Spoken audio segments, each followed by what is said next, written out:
गेली 15-20 वर्ष झाली या महाराष्ट्रामध्ये शेतकरी आत्महत्या करतोय. कुठच्याही राज्यकर्त्याला आजपर्यंत विचारले नाही तो शेतकरी आत्महत्या का करतोय, त्या प्रश्नावर तुमचं उत्तर काय? काही नाही. हे सरकार आलं ते सरकार आलं, आत्महत्या चालूच आहे.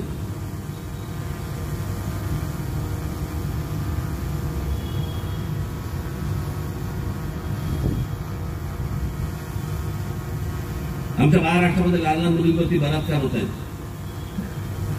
इथे त्या अक्षता म्हात्रेवरती प्रकरण झालं, काही नाही झालं. तिच्या घरचे काय तिला सोसत असतील. आम्हाला काय, सकाळी उठायचं निघायचं. आम्ही कोणाला प्रश्न विचारत नाही. आम्ही थंड लोण्याच्या गोळ्यासारखे पडलेलो असतो. आम्हाला राग येत नाही, आम्हाला काही वाटत नाही कुठच्या गोष्टींचा. आम्ही कशा हालअपेष्टांमधून जातोय, चाललंय, काय चाललंय, आम्ही कोणालाही प्रश्न विचारत नाही. आम्ही फक्त निवडणुका आल्या की निमूटपणे तिकडे जातो, बाला खाली हलून आम्ही त्या मतदाराला आम्ही मतदान करतो. उन्हातारामध्ये उभे राहतो आम्ही, कारण आम्ही गुलाब आहोत त्यांचे. गुलाब आहात का त्यांचे?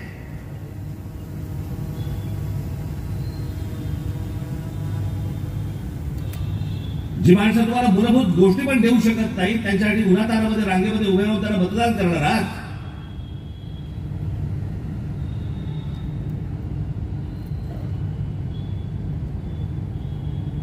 माझ्या हातामध्ये 5 वर्ष आली नाशिक महानगरपालिकेची.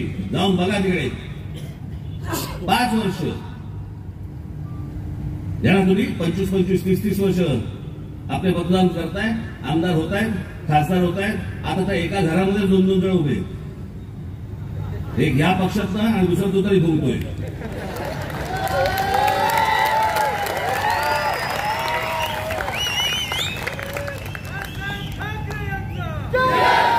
वेगवेगळ्या पक्षांमध्ये उभे राहतात, रात्री एका घरात जातात.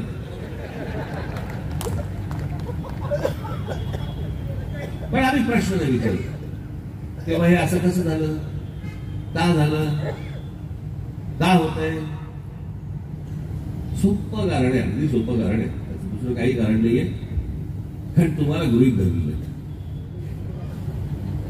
कोण तुम्ही, कोण आहात तुम्ही?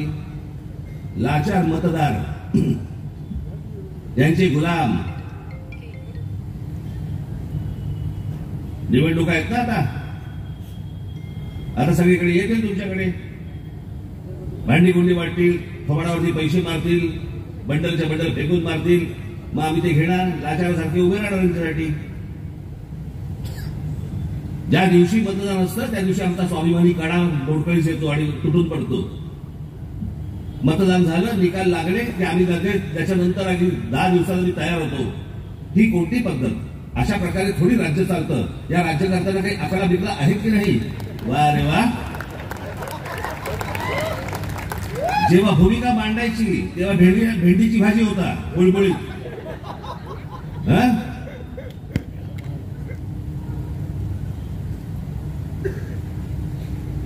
5 वर्ष या लोकांच्या नावाने टाहो फोडायचे.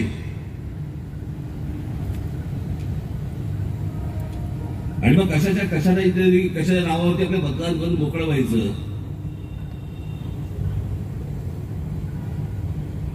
हा फक्त तुमच्या नशिबाचा विषय नाहीये. तुम्ही कधीतरी विचार करा, हा पुढच्या येणाऱ्या भवितव्याचा विषय, पुढच्या येणाऱ्या पिढ्यांचा विषय. आपण त्यांच्यासमोर काय वाढून ठेवतोय.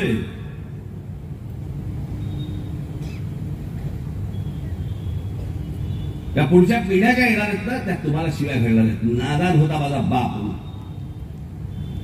त्याने हे प्रश्न विचारला पाहिजे होते. त्यांचं तेव्हाच हे प्रश्न विचारले असते तर आम्हाला ही दिवस आणत असते.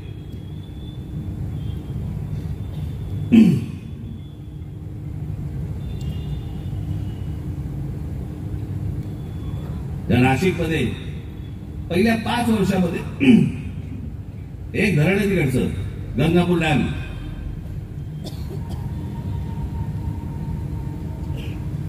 आणि एकदा आम्ही बसलो असताना आमच्या लक्षात आलं की हे नाशिकची ज्या प्रकारे लोकसंख्या वाढते हे पाणी ह्यांना पूर्ण उरणार नाही. मग आम्ही लगेच तिकडच्या जवळचं एक धरण होतं, त्या धरणामधनं पाईपलाईन लगेच सँक्शन झालं आमचं सगळं पाईपलाईनने. आज ते पाणी नाशिक शहरामध्ये यायला लागलंय.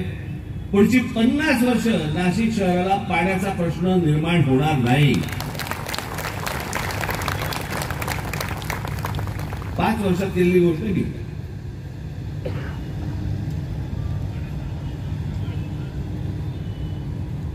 मी त्याची माझ्या मुंबईच्या सभेमध्ये पण सांगितलं, रतन टाटा जेव्हा गेले सगळे लोक हळहळले. अरे नाही, चांगला माणूस गेला, सज्जन माणूस गेला, सरळ माणूस गेला. वाटलं ना तुम्हाला सगळ्यांना? असं वाटलं, प्रत्येकाला असं वाटलं आपल्या कोणतरी घरचा माणूस गेला, सरळ माणूस होता, सज्जन माणूस होता. वाटलं ना तुम्हाला? रतन टाटा गेल्यावर तुम्हाला असं वाटलं अरे सरळ माणूस, सज्जन माणूस, चांगला माणूस. हे तुम्हाला राजकारणात काय झालं चालत? राजकारणात सगळे डॅमेज काढतात तुम्हाला. रतन टाटांसारखा सभ्य सरळ माणूस तुम्हाला लागतो आणि चांगला वाटतो आणि हळहळतात तुम्ही. मग तीच गोष्ट तुम्हाला राजकारणामध्ये नालायक माणसं आहेत, ही नालायक माणसं म्हणून असं का नाही बोलत? त्यांच्यासाठी का रांगेमध्ये उभे राहत आहे?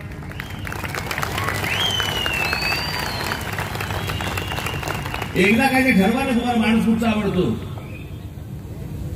सरळ सभ्य माणूस आवडतो का हरामखोर माणूस आवडतात? एकदा ठरवा.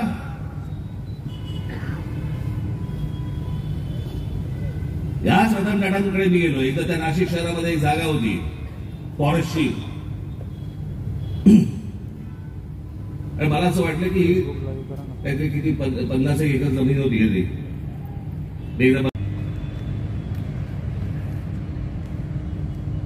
काहीतरीच वाटायला लागतं आपल्याला. समजा पाऊस पडला, खड्डे नसतील तर ओके नाही.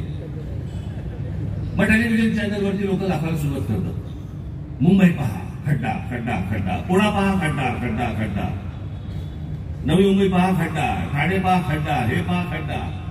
याने नाशिकच्या लोकांना पत्रकारांना फोन करायचे आणि तुमच्या रस्त्यावरच्या खड्ड्यांचे फुटेज पाठवा. ते पत्रकार सांगायचे आमच्या इकडे खड्डे नाही आहेत. असं होऊ शकत नाही. ते म्हणतो मग स्वतः येऊन बघा. दुसऱ्या वर्षी विचारलं त्या खड्ड्यांचे फुटेज पाठवा, आमच्याकडे खड्डे नाही आहेत. मी माझ्या मनात ती गोष्ट नाही सांगत आहे. कधी गेलात नाशिकला तर पत्रकारांना भेटा, तेच तुम्हाला काय ते सांगतील. का खड्डे नव्हते? कारण ज्या वेळेला आम्ही काम सुरू केलं रस्त्यांचं, त्या सगळ्या कंत्राटदारांना बोलून घेतलं होतं. मी म्हटलं ह्या रस्त्यांचे जे पैसे तुमच्यासाठी सँक्शन झालेले आहेत कंत्राटदार म्हणून, ते बरोबर आहेत? याच्यात काम होणार आहे? ते बोलले हो होणार आहे. तुमच्याकडे कोणी टक्का मागितला? ते बोलले नाही, आमच्याकडे कोणी टक्का मागितलेला नाहीये. म्हटलं द्यायचा पण नाही.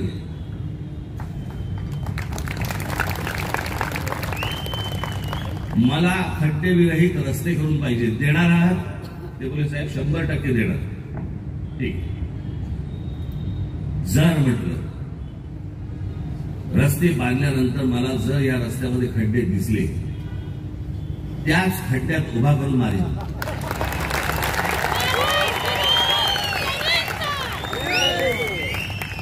आणि म्हटलं मी जेव्हा शब्द देतो ना त्याला देतो. सगळ्यांना कळलं त्याचा अर्थ काय.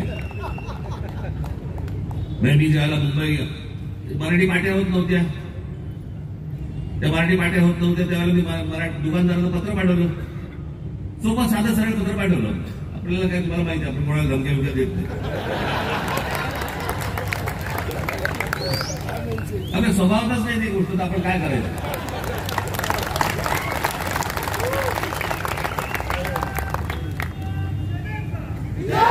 मी त्याला एक सोपी लाईन त्याच्यामध्ये दिली होती. कारण मी विचारलं होतं, म्हटलं अनेक लोक बोलले की त्याने पाठी करायला वेळ लागेल, पाठी महाग असते आणि हे असते. मी एकच लाईन टाकली त्याच्यामध्ये, आपणच ठरवावं की दुकानाची पाठी महाग आहे का दुकान. ते बोलले नाही, करतो लगेच पाठी करतो आपण.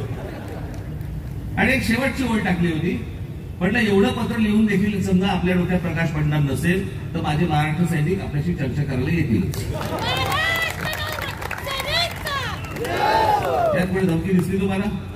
आपला सोपा सरळ कारभार असतो बाबा. आपल्याला ह्या गोष्टी जमत नाही, ज्या गोष्टी जमत नाही त्या जमत नाही. इतक्या सोप्या पद्धतीने मला महाराष्ट्र उभा करायचा आहे. देणार आहात माझ्या हातात संधी? देणार आहात?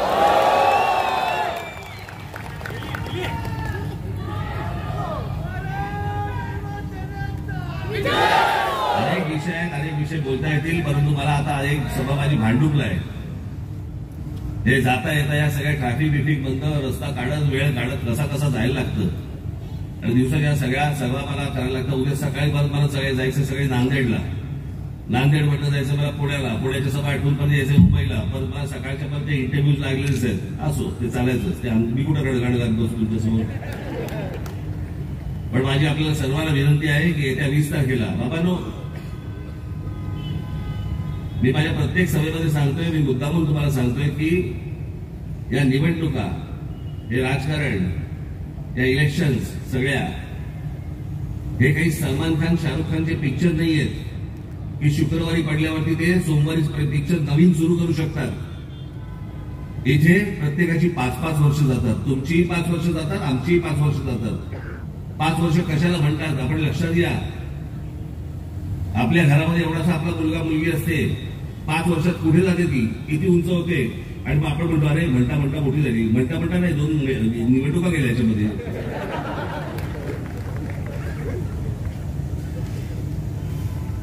माझी फक्त आपल्याला विनंती आहे की आज सगळ्यात वेळ घालू नका. या सगळ्या लोकांना आतापर्यंत खूप दिली सत्ता, खूप गोष्टी दिल्या. माझी तुम्हाला सगळ्यांना हा थोडी विनंती आहे, फक्त तुमचे जे काही सगळे ओळखीचे पाळखीचे लोक असतील, नातेवाईक लोक असतील, जिकडे कुठे असतील, त्या सर्वांना तुम्ही फोन करा, भेटा. आणि येत्या 20 तारखेला हे माझे उमेदवार सगळे आहेत. ते गजानन कुठे गेलास? हा आपला गजानन, निलेश कानकिले आणि महाराष्ट्रात माझे उभे राहिलेले सगळे माझे उमेदवार, या सर्व उमेदवारांना येत्या 20 तारखेला आपण रेल्वे इंजिन या निशाणीवरती बटन दाबून आपण यांना प्रचंड मताने विजयी करावा अशी एक अपेक्षा आणि आशा आपल्याकडे बाळगतो. धन्यवाद. जय हिंद, जय महाराष्ट्र.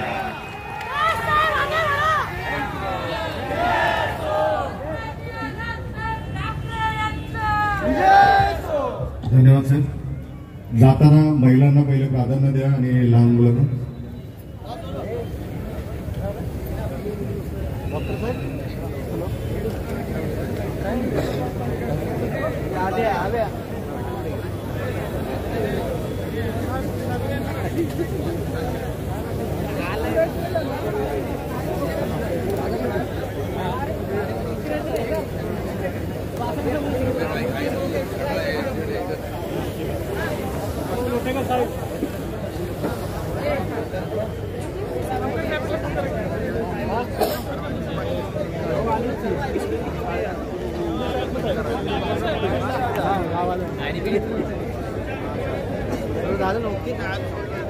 चला